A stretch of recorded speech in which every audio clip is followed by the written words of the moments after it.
Good evening, members. You're now live on YouTube. Thank you. Good evening, everybody, and welcome members and officers to this Overview and Scrutiny Committee meeting, and welcome also to anybody watching online. Please note that this meeting is being recorded and being streamed on the Council's YouTube channel.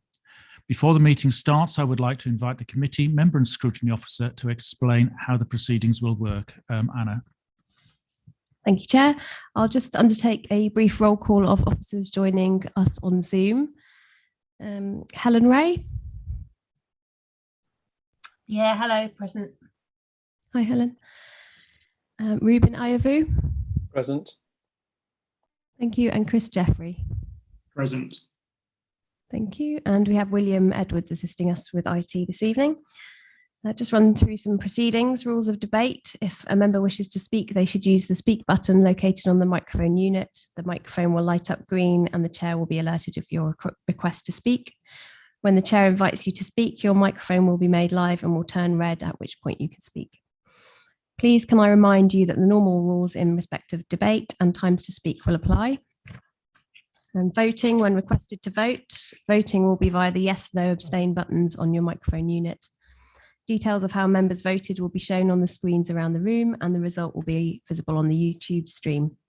In the event of a tied vote, the chair will have the casting vote. And COVID social distancing, members and officers are required to wear masks when standing or moving around the room or the building. Masks can be removed while seated. Exit and entry to the room and the building will be guided by marshals. Are there any questions before we start the meeting? Thank you. I'll hand back to the chair. Councillor Levett, thank you. Thank you, Anna. Item 2 on the agenda is apologies for absence. I have received apologies from Councillor Jim McNally, for whom Councillor Terry Home will be substituting, and Councillor Nigel Mason, for whom Councillor Clare Billing will be substituting. I have also received apologies from Councillor Daniel Allen and Councillor Terry Tyler. I think everybody else is here, so there's no more apologies. Thank you. Minutes of the meeting 9th of March 2021. I would like to propose that we take as read and approve as a true record of the minutes of the meeting of the Overview and Scrutiny Committee held on the 9th of March 2021. Can I have a seconder, please? Thank you, Terry. That's Councillor Home. Any comments on those minutes? No, thank you. If we move the vote on those, please. Has everybody finished voting?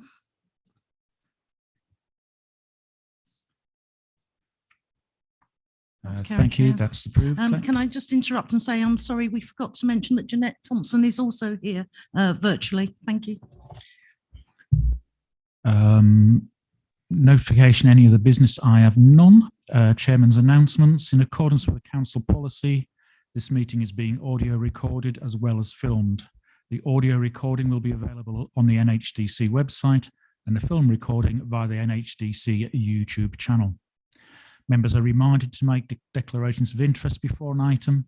The detailed reminder about this and speaking rights is set out under Chair's announcements on the agenda. One little extra announcement that's not on my notes is this will be Hillary's last meeting of the Overview and Scrutiny Committee. I think you all saw at council last week, Hillary's retiring, and just say once again, Hillary, repeat the same sentiments for the other night. Thank you for the time you spent with us.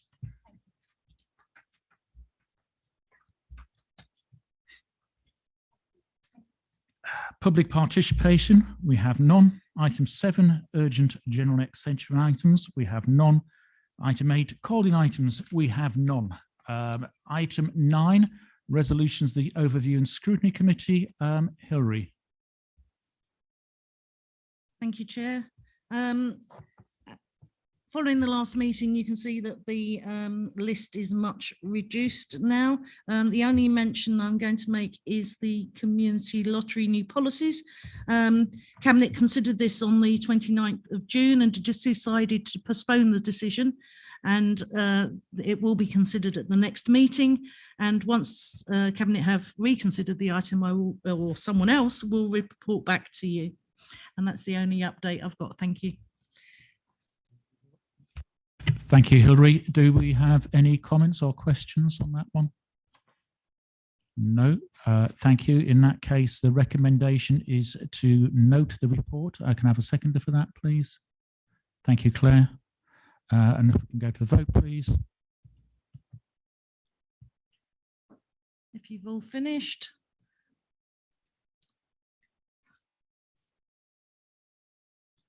That's carried, Chair. Thank you, Hilary. Item 10, overview and scrutiny committee work programme. Hilary. Thank you. I haven't unfortunately received a response from Cllr regarding attending a meeting as yet. I will be making further inquiries to ensure that I am actually contacting the right person, and I'm hoping that they will come to your next meeting. So apologies for that. I hope, discussion regarding the recovery of town centres. Can members please email the committee services inbox with anyone that they'd like to invite to the next meeting? Because I understand you want to have a discussion with relevant people. So if you can let us know who you would like to invite. The annual review of safeguarding is actually listed on the work programme as coming in December, but it's actually coming tonight. So just to alert you to that. And the crime and disorder meeting that you have every year. I know it's a long way away, it's in January, but can I ask members to start thinking now about what subject they would like to discuss so that we can alert anybody that you want to invite, including the police, about what you would want to talk about. Appendix B has the forward plan. The only item on the forward plan that you can consider is already on your work programme, which is the customer service strategy. And that's all I have to say. Thank you, Chair. Thank you, Hilary, for that. This meeting is occurring quite soon after the other one. That's why it's not changed that much on the work programme or the forward plan. We set our priorities at the last meeting. So the recommendations we have in front of it are that the committee prioritises proposed topics for inclusion in a work programme, attached Appendix A, and where appropriate determines high-level form and timing of scrutiny input. That the committee, having considered the forward plan, suggests a list of items to be considered, and that the corporate peer challenge action plan as attached at Appendix C be considered, which we covered in some detail last time. Could I have a seconder for those recommendations, please, Ian? Thank you very much. That's Councillor Moody. All those in favour, unless there's any debate? Thank you. If you've all finished.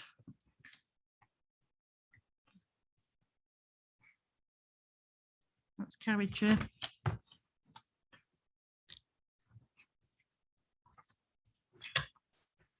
Thank you, Hilary. And moving on to item 11, the annual safeguarding report 2020-21. Councillor Billing, Judi.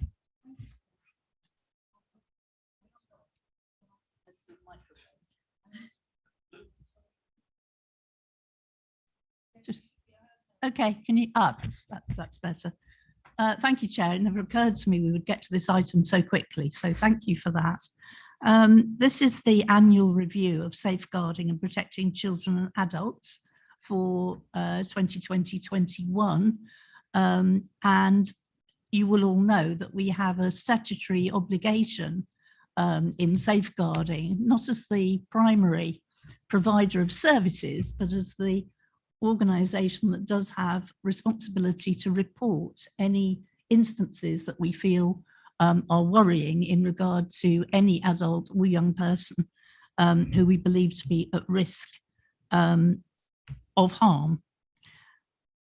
When I presented my first report on this subject a year ago, I could not, of course, have imagined for 1 second how the world would change and how this particular concern, set of functions, set of issues would, like many other things that we're dealing with in community engagement and many other spheres of the council's work, has just massively escalated.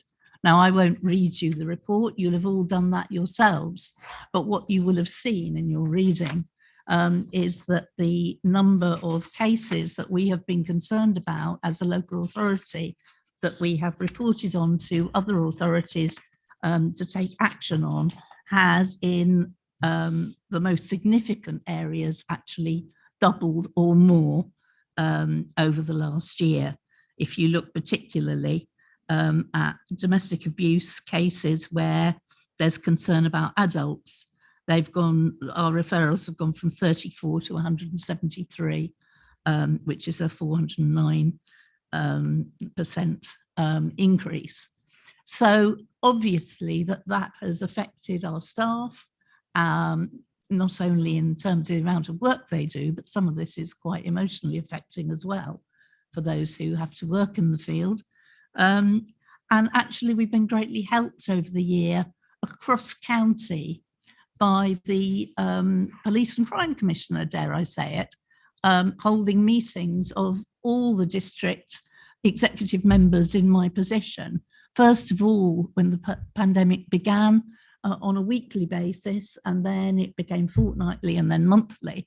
And these sorts of discussions were held by my 9 other counterparts across the county and the Police and Crime Commissioner and our county representative for community safety at that time on a very regular basis.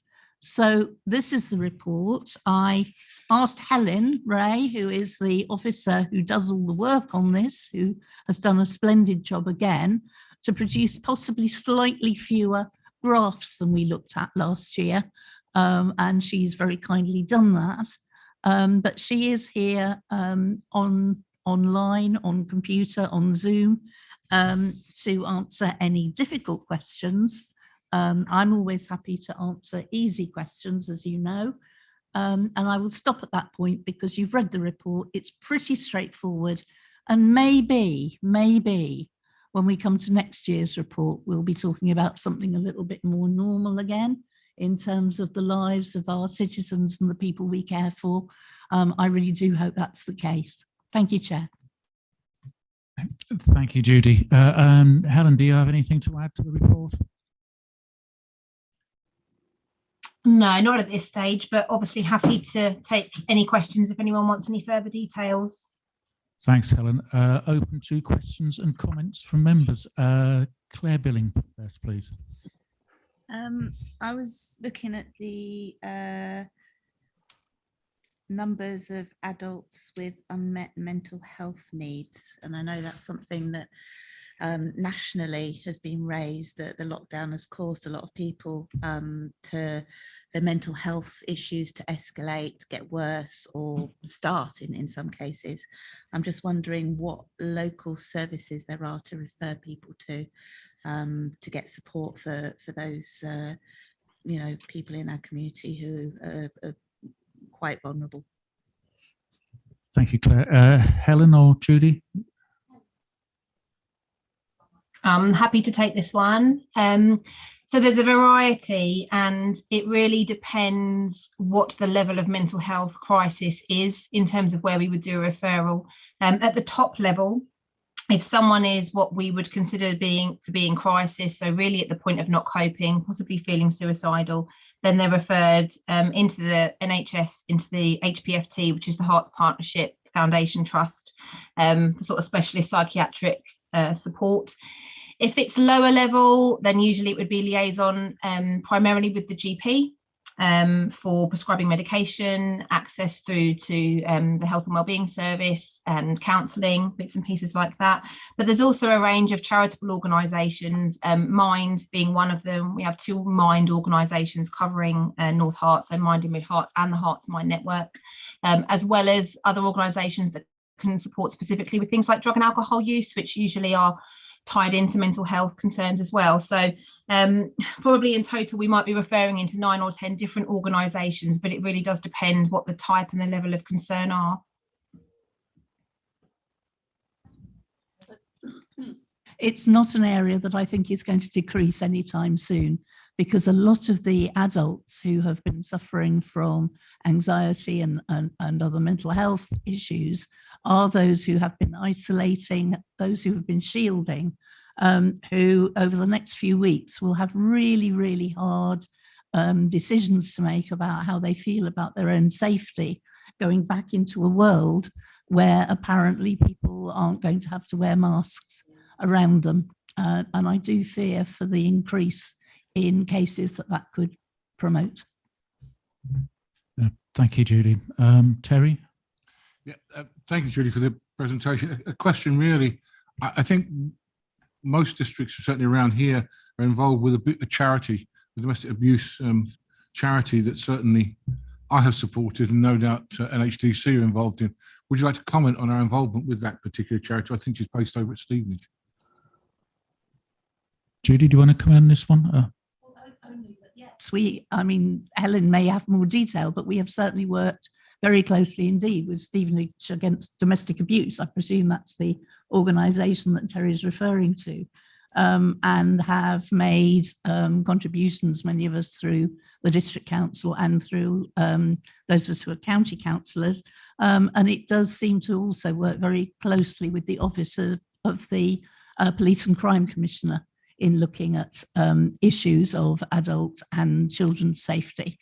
But I don't know if there was anything more specific Terry was looking for in a response. Helen, do you want to come in on this one? Yeah, I can add to that we did a pilot with SADA back in 1920 where they picked up all of our domestic abuse cases that were originating through our housing team, who do generally trigger the most domestic abuse cases, as you can imagine, because people need housing support. As a result of that pilot being really successful, SADA have now been taking domestic abuse cases across the authority. They have a quite large specialist team of experts who deal with safeguarding, including domestic abuse, day to day. So they've got a much wider setup than we have here. So they receive a financial payment from the authority every year to do that. We've also managed to get them extra money this year for things like welfare packs, so that when they're taking families from North Herts who are fleeing, they're able to provide them with the basics such as towels and bedding and toys and sanitary items, because usually people that flee obviously have nothing with them. So it's a really excellent service they provide with numerous safe houses across North Hertfordshire. They also, just recently, we've started trialling them, supporting us also with our modern slavery cases, because they also specialise in that area as well. So we're in contact with SADA every day and have a really close working relationship with them. They're excellent. Thank you. Thank you, Helen. Terry, did you want to come back? I've still got your name. No, that's the sort of response I wanted to hear, and I think we all show here the sort of involvement we have with SADA, because I know that they are reputable and they do an outstanding job, and I'm glad that we are participating with them and supporting them, which in every way we can. So that's very positive. So thank you, Officer. Thank you, Judi, as well. Tony. Thank you, Chairman. Yes, well, thank you for such a comprehensive report.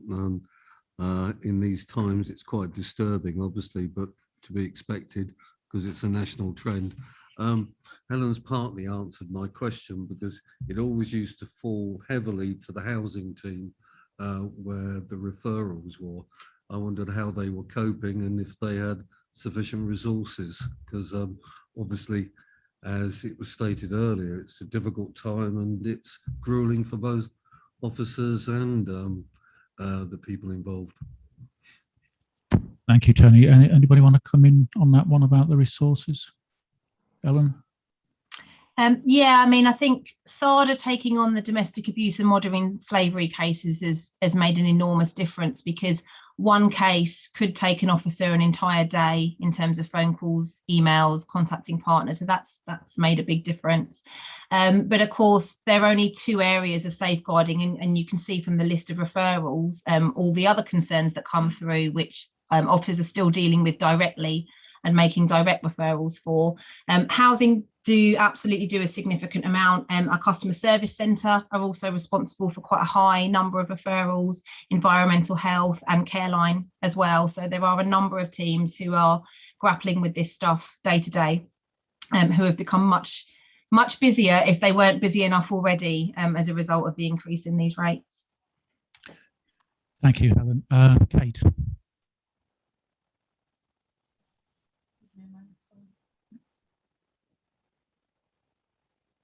Thank you. Thanks, Hilary.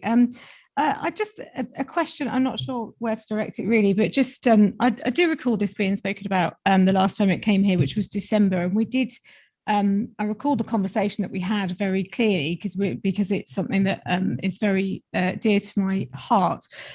We were talking at the time around the lower reporting levels that we were seeing in December, that there was obviously a bit of a time lag on that, but also discussing the fact that we had an almost certain amount of foresight around levels of domestic abuse increasing with people in lockdown circumstances. And we were seeing a lower level of report, probably due to those lockdown circumstances. And that was the conversation that we had that went along those lines. There was an acknowledgement of that, and it was resolved through the committee that we acknowledged that. And I was pleased to see that the team had considered that. Great ringtone. So my question is just really, was the foresight an advantage? What were we able to put in place in terms of mitigation, and what are we seeing now of expectation of reports? Clearly we're seeing a big increase, but what's that against kind of any forecasting or expectation that was done, given that we had that information back in December? I don't know whether that's for Helen or Judi. Helen? Yeah, I can take on that one. So yeah, I mean, domestic abuse, putting SADA in place is probably the best thing we've done, because that massively increases our case management. It also means that we've got people dedicated to managing those cases, rather than, for example, a housing officer managing a case as well as doing all the kind of bits and pieces they need to do around housing. In terms of the other referrals being lower, we would expect to see those increasing. We've done a little bit of a look at what's happened April, May and June this year. They're still relatively low, but of course we've only very recently slowly started to have more face-to-face contact with people. So we would imagine those referrals perhaps going back to a more normal level, particularly as we start doing more face-to-face appointments and bits and pieces like that. Whether we see them going above what we've had before probably remains to be seen. And I guess we'll just have to sort of see how the next 6 to 9 months go, to be honest, and how the pandemic takes us. Thanks, Helen. Judi, you want to come back on that as well?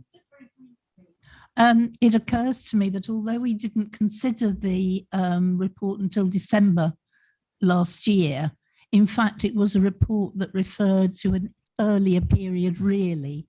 So it's more sensible to take them as two quite separate 1920 and 2021 years, even though we got a bit out of sync in how we reported it.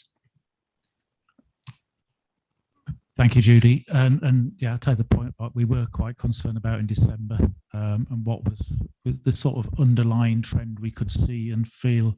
And I think with the time we spoke about SADA and the work they did, and I believe we got them quite a bit of extra funding by various means. And I know they've been in touch since with some members here, both expressing their thanks and particularly looking for extra from personal budgets. And I know they came to me asking about my personal budget, and I say, sorry, district councils don't have personal budgets. However, I have passed them on to the right people in community development to look at area committee grants as well. Kate, you want to come back? If I could just surmise on that, I think it's a well done, really, that obviously we did act on the fact that we had some foresight there. And I think that what we've just heard is that the next 6 to 9 months are really pivotal, and we don't know and are unable to forecast where the levels of reports may get back to. So I think it's really crucial that we as a committee acknowledge that there may be that we may need to act very quickly in terms of flexing resources where they are needed. And I think if we are all saying that this is something that is very important to our community recovering from COVID, that we should acknowledge that that's been sort of discussed here, and that we make sure that we provide that flex where we can. Would it assist just to, and I know Helen probably knows this as well as I do, we did have the Domestic Abuse Act that came into force this year in April, and I know that there's new burdens monies that's is being distributed. It's not a huge amount from MHCLG. Obviously, the County Council are considering different pilots of high-level intervention, but obviously those details are to be agreed, and they'll be going through a process. So I think it's anticipated because there's an increased duties, certainly for county, but also for us as a district council to feed into and cooperate where we can in terms of arrangements in these situations. And it's certainly something that's on our agenda. We're fully aware of obviously how important it is, and the team obviously works very hard anyway, but yeah, has that on its radar. Thanks for that, Jeanette. That was some of the funding I was sort of half referring to there, that where it's coming up. And again, from what Kate says, it was really important that this debate, we had such a lengthy debate last December, because I think it raised a lot of people's awareness about the situation and just how important it was. And I think it lodged in a lot of people's minds after that. So thank you for everybody who took part in that, and thank you for all the work that's been done on it since as well. And I think the one thing we really need to keep at the forefront, particularly when you look at that graph on page 38 of the referrals rates. I know Judi asked Helen to put less graphs in, and actually doing that's made that one really, really stand out, and it really does draw your eyes on the bottom of that page. So thank you to everybody on that one. I've got nobody else wishing to speak. So the recommendations are to note the annual report of progress made against the council's fulfilment of the statutory duty to maintain an effective safeguarding function. Regarding children, the annual report progress made against the council's fulfilment of statutory duty to maintain an effective safeguarding function with regards to adult risks, and the authority's duties in relation to specific areas such as prevent and counter terrorism, modern slavery and human trafficking and domestic abuse. And 3, to agree that sufficient and robust processes are in place at NHDC for application and review of safeguarding processes, and that an annual review and presentation to the committee should continue. And I think that was a very laudable recommendation in particular. And thank you to Helen and who's done the work on that, and Judi for your work from your portfolio and everything you've done on that as well, and everybody who's helped. Do I have a seconder for that, please? Kate, thank you. And if we go to the vote, please.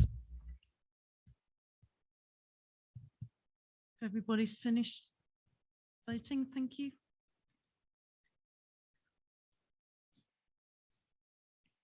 That's carried, Chair. Thank you, everybody. Moving on to item 12, the Community Grant Policy Review, NHDC Funding Criteria, Health Protection Board, Community Use and Review of Cabinet Panels, Terms of Reference. Judi, are you taking this one? And once again, for detail, hand over to Jeanette, I think, on this occasion. It's another case, really. My greatest concern in this paper is about the newly formed grants policy and the way that that has changed again in our lives over the last 18 months. Because amending the grants policy, in fact, doing a major overhaul of the grants policy, was one of the first pieces of work that the administration thought was important to be getting on with in May 2019, which as ever feels like a massively long time ago now. And the main aim at that point, and still is, to make our grants policy and its usability as friendly as possible, whilst being rigorous and serious in the way that we assess people's needs, organisations, the sorts of projects that people want to do, but making it as friendly and accessible as we possibly can to those who really need to use it, and to use the synergies that they bring to the district to all of our lives in improving people's lives and what's possible to be done. So that's what we did in 2019-20. And then, of course, the whole subject of grants and their disbursement also changed overnight, really. Well, not quite overnight. It was gradual in a way, because we were then dealing, and the finance department and Councillor Albert became much more involved in the distribution of grants, which were not just about community projects, but were about people's an organisation's basic ability to survive and live and eat and be housed and all those things. And so there's been this enormous change, and now also we've been granted the award of the Health Protection Board funding of £100,000. So we need to think sensibly about how that's distributed. And the plan is for that also to go through the grants panel, the district-wide community facilities, capital and revenue grants panel, get it right, in the way that we have done, with some grants then being signed off from community engagement and some being very importantly signed off from finance. And that's been particularly the case when funding has come straight from government through the funnel of local government over the last year. So a couple of amendments, revisions to that grant policy to just ensure that the demonstration of financial need is kept as rigorous as possible without being unfriendly and inaccessible. And that we know that organisations are looking at a range of different funding sources and not just ours. And many of us have so many different involvements in different organisations across the district and across the county that we're very often able, through our community engagement team as well, to make those points to local organisations. So I'll stop there. And on the cabinet panel terms of reference, which is quite a strange mixture of things, I think I will leave Jeanette to give the overview on what's happened there. Thank you, Judi. Do you want to come in on that one now, Jeanette? Thank you, Chair. Hopefully it's really straightforward in terms of just updating the remit, firstly, just of the district-wide panel. And really it's as simple as saying that the administration have wanted the cabinet panels to be updated just to reflect the new portfolios and simplify the titles, because they're quite wordy, a bit like the district-wide one. It's quite a lengthy title for the panel, so it's simplifying those down to environment, community, and place now. And the only other thing perhaps to mention is that, and apologies for this, but for some reason when the report was loaded up, the recommendation numbers have gone askew a little bit. So it does refer to 2.1, 2.3 and 2.4. So apologies for that, but no doubt you can pick that up when you cover that off, Chair. Thank you, Jeanette. Anybody else want to come in on this one? No, I have nobody waiting to speak on this one. Carol. Thank you. So, as you rightly mentioned, Councillor Billing, obviously one of the first things that we did when we came into administration was to try and make it easier and clearer for people to be able to apply for money. And these seem to me like in some cases, quite a significant tightening of the criteria. I don't know if you think that's the case, actually. And also I wanted to ask, have we had a lot of applications that we haven't been able to grant because of the amount of money we have in those pots? Is that why we're doing this, or is it simply we want to be more thorough about making sure we're giving it to the right people, but actually we could end up not giving all of the money away if we do this? I'm just trying to get at what the result of doing this would be. I think one of the things that the pandemic has thrown up that wasn't around before is quite a lot of organisations doing what appears to be very similar work. And I think that by improving the additional benefit, some of the work we've been doing and some of the work that our community engagement team have been doing has been ensuring that they are working together. I think I used the word synergy before, and I think that's a really important part of the process, in ways that maybe we haven't thought about very much before, but certainly we haven't had to do. So that setting up, for instance, although it was already in place to some extent, the food provision network, we're now talking about an arts provision network, just to make sure that when grants are considered, they're not considered in a vacuum. So I don't think this is a tightening up in a prescriptive way that will prevent people from getting grants, but I think it will keep us focused on making sure that those links are made and people are able to benefit from each other's work as well as coming direct to us. Thank you, Judi. Tony. Thank you, Chairman. Most of this I haven't got any problems with, and I was ever so pleased to see that the Health Protection Board had given us that money. Obviously, that's very helpful. It's 8.2 and 8.3 on this report, the changes. Now, I notice on 8.2, some organisations are able to raise funds through precepts, levies and other fundraising activities. Does that mean in real terms that a parish council now won't be able to apply because they can obviously raise their precept to do whatever they want to do? And the other thing that occurs to me, and I considered and exhausted before the application to the district council, and also its nature and beyond the normal scope of the organisation's current activities. Who's actually deciding this? Is it falling to the community engagement officer to make this decision whether he feels it meets the criteria, or is it going some other place to actually decide what the cut-off is? Okay, Judi, can you come back on that one? Can probably.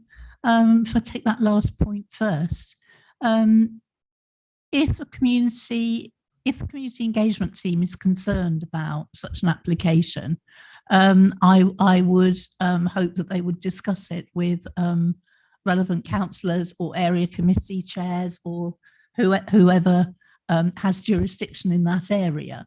But then a lot of conversations are held in the grants panels themselves and the area committees about those sorts of issues. So, and I don't think there's any intention in here, again, Jeanette can confirm that, to exclude parish councils, because in fact, we went to a lot of trouble to include some organisations who had previously been excluded, so that if it was an infant school wanting something extra, we used to say, oh no, we don't deal with schools, that's a county responsibility.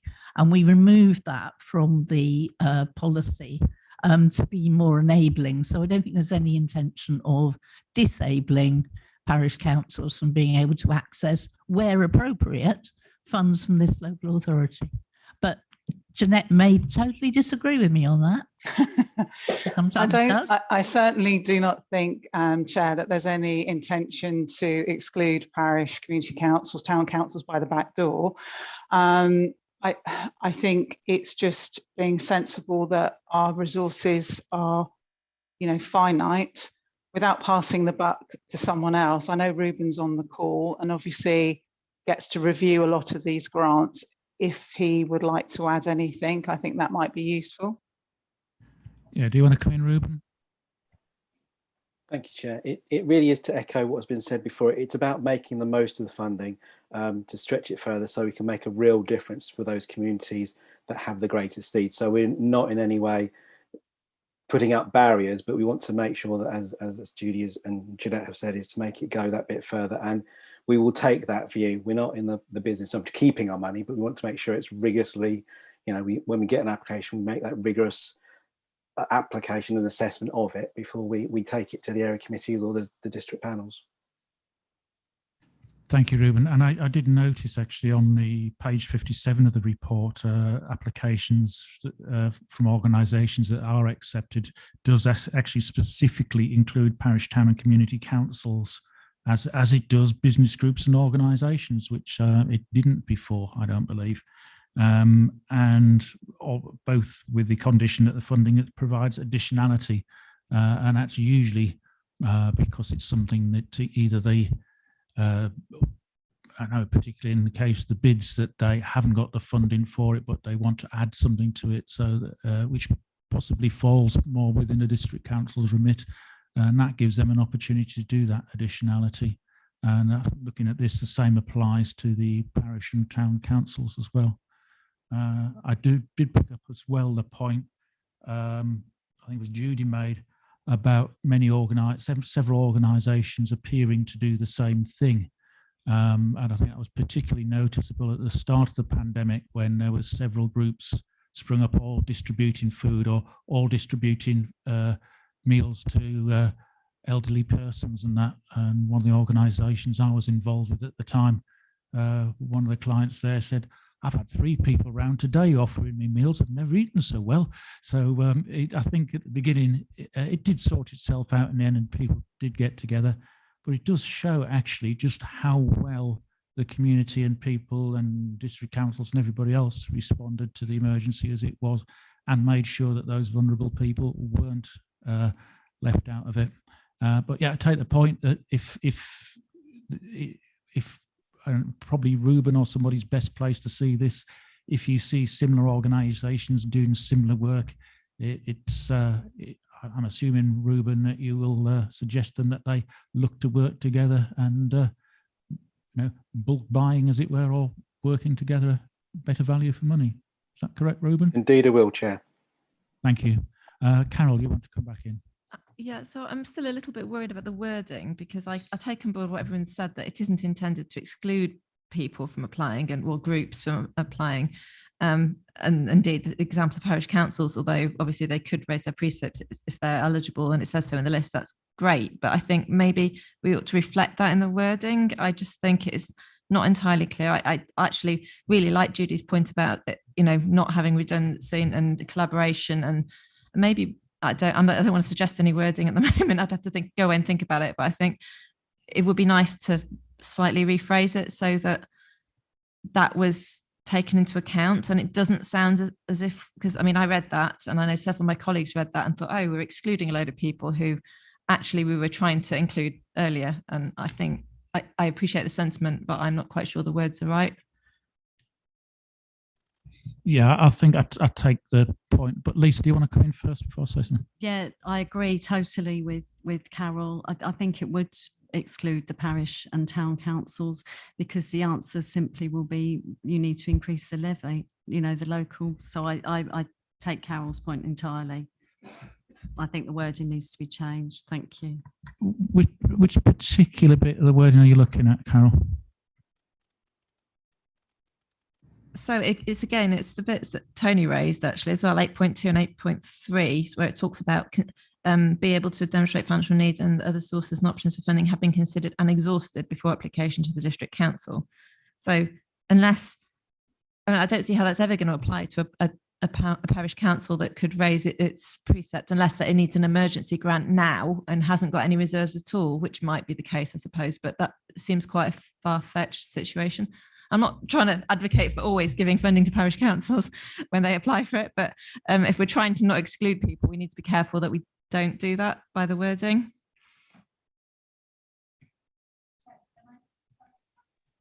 Please, if Judi. that's how it's being read, and if that's causing concern, then I think we should go away and look at it.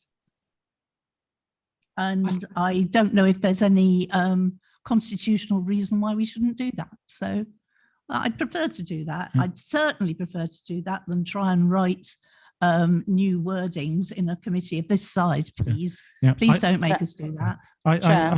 I think we have the option to do that. We can recommend that the wording is looked at. This is going to Cabinet for further consideration anyway, so there's time between now and Cabinet to have a look at that wording and tweak it a little bit and address those concerns. And I think we can add that into the recommendations that we do. So, Chair, Claire.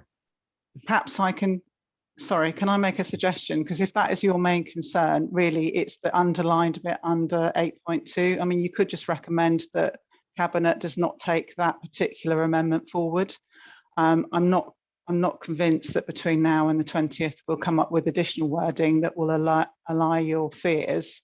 So if you want to recommend that, then obviously Cabinet can take that on board, because that seems to be the main concern expressed. I think the additionality point, I think that's a valid one that's that we still need to consider, and you've echoed that we need to consider as an organisation not duplicating services across the district. So if you're happy with that, that's what I'm taking from the debate, rather than us try to rewrite the policy. Okay, so take the underlined bits out. Yes, recommend that you don't take the amendment under paragraph F forward. Yep. So you can recommend that to Cabinet. Okay, thank you. Would that address your concerns, Carol? Does exactly what it was wanted to do originally, but I think it does address my concerns. Yes, thank you. Okay, Lisa. Yes, sorry, further to that, I would propose that there's some organisations are able to raise funds through precept levies or other fundraising activities be removed, because I think that excludes parish and town councils. Okay. I don't actually think that's part of the amendment. That's just a comment, as far as I'm aware. Sorry.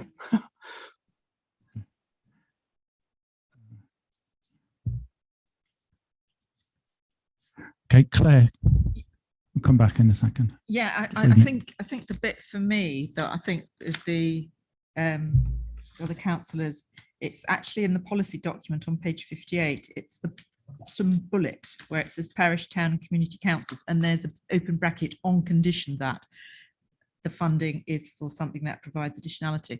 That I think is possibly where that limiting could be interpreted slightly different ways. And maybe again, if we're asking Cabinet to go and look, we could actually also ask them to look at that particular bullet as well. It's the condition, I think, piece that might cause how you interpret that. Okay, thanks for that. And I can see what you mean, because I know that phrase, what is additionality, is always a difficulty. Would it be providing 6 fundraising events instead of 5 a year? Is that additionality? Yes, I think it's that definition of what additionality is. So yeah, I think all those points are taken.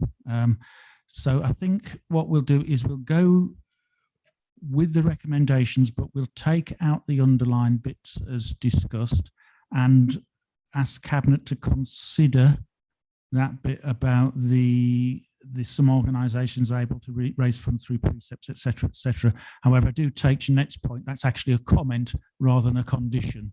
It's the bits in the inverted commas that the actual condition, and that's a comment just noting that they are able to do that. I don't think it particularly precludes anybody from doing that. I think it's just a comment on it. But we'll certainly can ask Cabinet to look at that.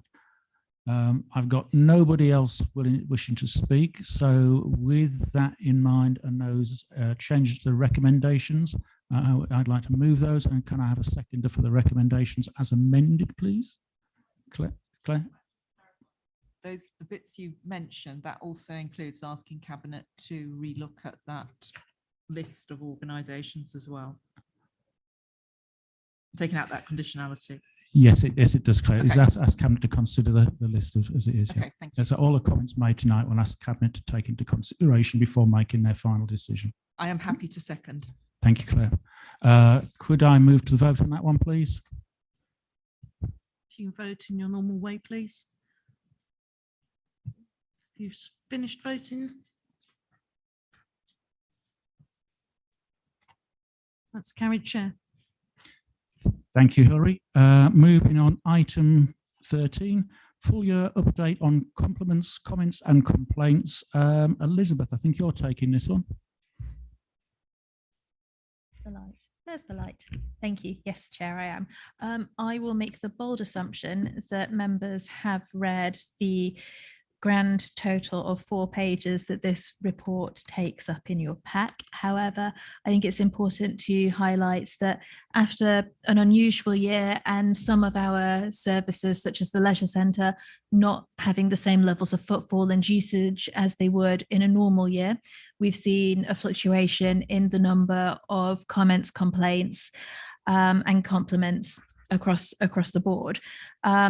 We've seen a decrease in the numbers of complaints that we've that we've received specifically, those areas where we have got high contact with residents on a regular basis are obviously the ones where we tend to receive the more feedback of either a positive or negative sort, or a particular service request. So I'll pick on the waste area in particular.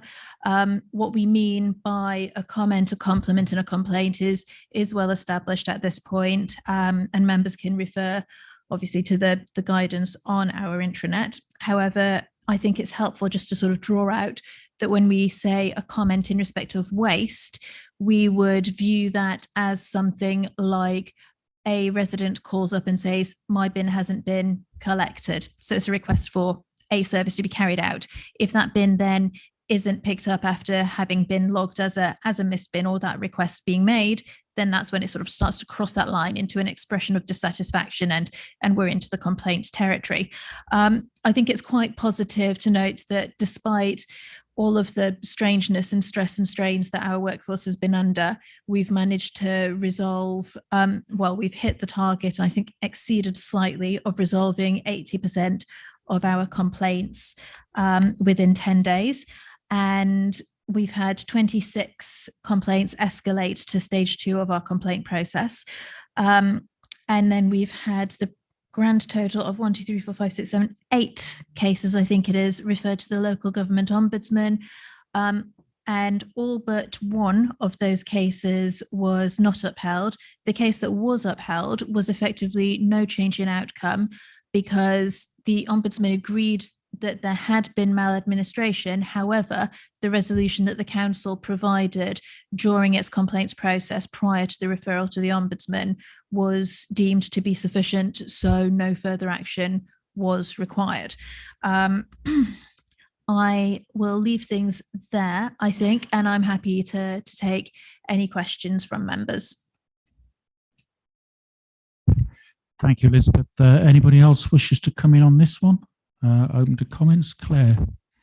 Yeah, it's just a comment, because I know that as these reports get rolled on, when one's looking at the summary, obviously for the services that weren't open, they have a dramatic decrease in their compliments and complaints. I think it's just remembering that those services were actually closed and not available. So whether or not we just need a little note there and underneath it, just so that in years to come, I'm thinking, will people remember that all these services were closed because of the pandemic? And if they didn't, at least there's a little note that reminds us all why we had it, because I'm sure next year we're going to see an absolute surge in compliments and hopefully just compliments coming back on those services. And it would, again, we just put it in perspective that the services were closed. That's why we had so few the year before. Thank you. Yeah, I take the point on that. It's probably worth a little note in future years to put. I don't think we'll forget it, but I think it's just a little note to say COVID year, and it would affect the numbers quite significantly there, particularly in relation to the leisure centre, of course, which was closed. I've got nobody else wishing to speak on that one. So the recommendation is to note the report on that one. Can I have a seconder for that, please? Terry, thank you. If we can move the vote, please. Thank you. If you've all finished.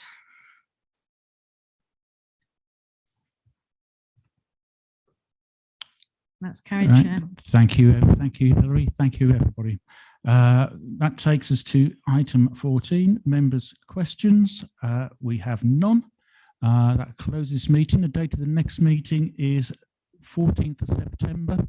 And I think we've got quite a busy agenda looking up for that one as well. So thank you, everybody, for your participation tonight. Thank you for the officers. Thank you for the executive members for coming along. And once again, thank you, Hilary.